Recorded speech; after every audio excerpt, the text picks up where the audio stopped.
setelah disemprot dengan KMB. Apa itu KMB, Bli? KMB adalah kentang, madu, dan biang kompos.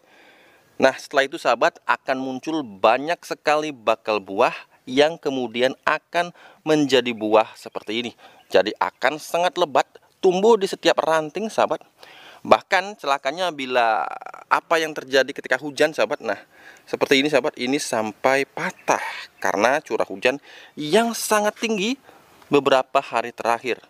Tidak heran juga karena buahnya besar-besar dan juga lebat. Jadi sahabat bisa lihat hampir di semua ranting tumbuh buah dan ukurannya pun seragam sahabat. Jadi tidak ada yang tertinggal dari segi ukuran sahabat ya. Sahabat bisa lihat sampai ke sini juga sahabat. Nah, akan tetapi ada sahabat yang kemarin di grup Facebook Bali Organik TV menanyakan hal ini. Ini ada di card seperti itu. Selamat malam Bli dan sahabat BOTV. Tabu lamput belimbing saya, efek POC kentang plus telur dan BK, daunnya hampir tertutup bunga sahabat. Mohon pencerahan Bli dan para sahabat BOTV selanjutnya agar bisa menjadi buah dan tidak rontok, perlakuannya seperti apa dan pakai POC apa. Nah, langsung saja Bli jawab sahabat ya. Begini, memang ketika tanaman kita berikan ramuan ini sahabat, ramuan kentang, madu, biang kompos, maka beberapa hari ke depan setelah itu akan tiba-tiba muncul banyak sekali bunga. Dan kemudian bunga itu akan menjadi buah bila sahabat melakukan hal yang akan Beli kasih tahu sekarang ini. Yang pertama, ini adalah musim hujan sahabat. Musim hujan disertai angin. Jangankan tanaman yang masih berbunga sahabat, sedangkan tanaman yang sudah berbuah ini pun bisa patah. Nah, ini patah sahabat nih. Karena angin yang kencang, hujan deras, angin kencang akhirnya menyebabkan dahan menjadi patah. Sehingga di sini beliau mengatakan resiko untuk terjadinya gugur bunga itu sangat-sangat tinggi. Jadi faktor cuaca tidak bisa kita kesampingkan sahabat.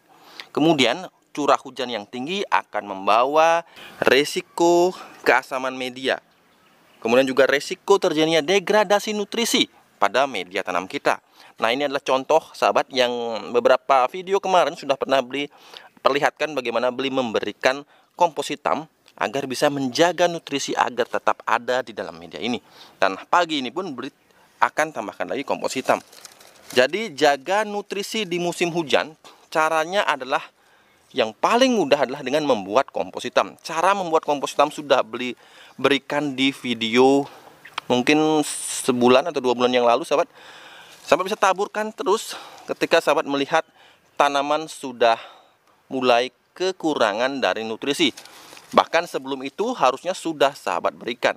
Jadi berikan kompos hitam. Kemudian yang satu lagi, pastikan juga sahabat melakukan sortir terhadap bakal buah yang kira-kira ukurannya bisa menjadi tumbuh maksimal. Nah, meskipun banyak sekali nanti bakal buahnya, tapi tetap lakukan penyortiran. Buah-buah yang memang terlihat kecil, kerdil, dan tidak seragam, sebaiknya kita potes saja sahabat. Karena apa? Karena jelas tujuannya kita menghemat dari penyerapan nutrisi agar bisa maksimal dimanfaatkan oleh buah-buah yang berukuran maksimal. Kemudian usahakan juga, nah ini juga yang tak kalah penting sahabat, usahakan juga terjadi penyerbukan yang sempurna dengan dibantu oleh sahabat bisa menanam banyak bunga di sekitar kebun sahabat. Jadi Beli di sini selalu sejak tahun 2019-2018 yang lalu selalu menekankan sahabat harus menanam banyak-banyak bunga di tempat sahabat berkebun. Karena ini akan membantu kita, utamanya serangga polinator yang akan membantu penyerbukan menjadi lebih maksimal. Nah sahabat, bila diperlukan maka Beli akan melengkapinya dengan formula ini. Ini adalah ramuan dimana ketika nanti kita aplikasikan kepada tanaman yang sedang berbunga, ini akan bisa memperkuat dari batang bunga sahabat, sehingga tidak akan mudah rontok meskipun terganggu dengan cuaca yang saat ini cukup ekstrim. Yang kita perlukan, yang pertama ini ada air hujan beras, ini jumlahnya sekitar 600 ml sahabat. Air hujan beras, kemudian di sini ada ini urea organik sahabat. Mengapa Beli menggunakan urea organik? Nah, pasti banyak sahabat yang bertanya-tanya mengapa Beli melibatkan urea organik di sini dalam membuat formula yang justru kita gunakan di fase generatif. Bukankah biasanya urea organik ini biasanya Beli gunakan pada fase vegetatif? Memang secara teori bahwa di fase generatif yang paling penting bagi tanaman adalah kalium atau potasium, juga begitu juga dengan fosfat. Akan tetapi pada prakteknya ketika Beli menggunakan keduanya dan menggunakan tambahan dari si urea organik ini dalam proses pembuatannya, ini justru sangat, tanda kutip, sangat mudah diserap oleh tanaman, sehingga hasil yang Beli dapatkan lebih baik ketimbang Beli hanya menggunakan dua bahan ini. Nah, ini belum Beli jelaskan, yang ini adalah seperti biasa, ini adalah tepung kulit pisang sahabat ya, ini sebanyak 100 gram. Kemudian ini ada, nah kalau ini substitusinya banyak sekali. Sahabat bisa menggunakan tepung kepala udang, sahabat juga bisa menggunakan tepung tulang. Nah, di sini Beli menggunakan tepung uret. Nah, jadi sahabat bisa pilih di antara ketiga bahan tersebut. Apakah bisa digantikan dengan tepung cangkang telur Beli? Beli sudah pernah menggunakannya, tapi entah mengapa respon yang terbaik bisa kita dapatkan dari tepung tulang, tepung kulit udang, dan juga tepung dari uret ini sahabat. Nah, langsung saja Beli akan gunakan, nah ini adalah sekitar 50 gram dari tepung uret yang Beli gunakan. Kemudian juga ada 100 gram dari tepung kulit pisang. Nah, kemudian Beli tambahkan, terakhir ada si urea organik. Urea organik memang warnanya itu lebih hitam sahabat dibandingkan POC yang lain. Jadi sahabat sudah pernah Beli ajarkan, bahkan sering membuat bagaimana cara membuat urea organik. Kemudian kita aduk sahabat. Oh ya, ada satu bahan lagi yang sahabat bisa gunakan bila sahabat miliknya di rumah. Seperti biasa, Beli selalu menambahkan dari biang kompos sahabat ya, untuk menambahkan semua hal baik yang kita perlukan saat membuat pupuk organik cair. Kita aduk sampai merata, kemudian nanti kita akan tutup sahabat ya.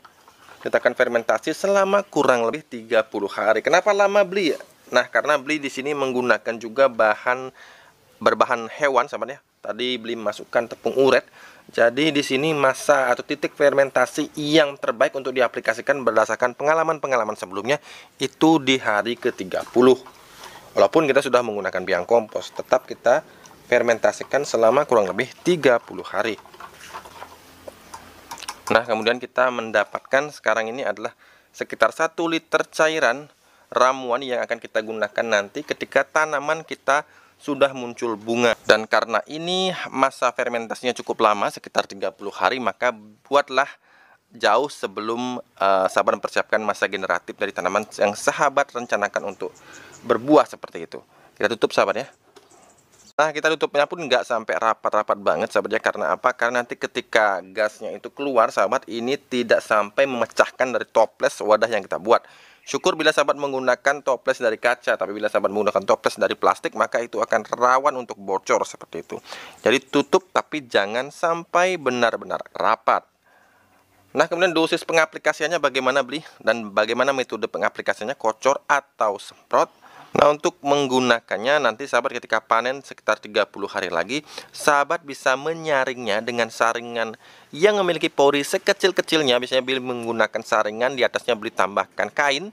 Kemudian sahabat bisa menggunakan dosis pemakaiannya sebanyak, nah misalkan sahabat menggunakan tangki 16 liter, maka sahabat cukup menggunakan 100 ml sahabat. Jadi 1/10 dari dosis ini kepada tangki yang berisikan air sebanyak 16 liter. Jadi seperti itu sahabat ya, 100 ml per 16 liter air. Nah, mengapa sangat encer? Karena pada saat tanaman itu sedang berbunga sahabat, sebisa mungkin jangan diberikan stres eksternal atau gangguan dari luar.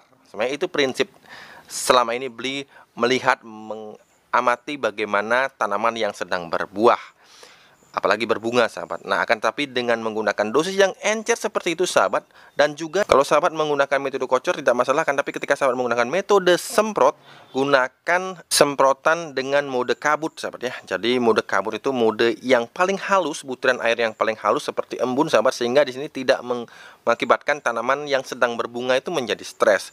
Dosis yang encer, kemudian penyemprotan dengan metode kabut, ini bisa menghindarkan dari kerontokan yang biasanya terjadi oleh karena pemupukan yang salah cara. Dan juga bagi sahabat yang memiliki tanaman bunga yang malas berbunga di musim hujan ini, sahabat bisa menggunakan juga resep ini. Jadi Bli kemarin sempat mencobakan kepada tanaman bunga dan ternyata hasilnya luar biasa. Tanaman bisa berbunga meskipun selalu diguyur hujan.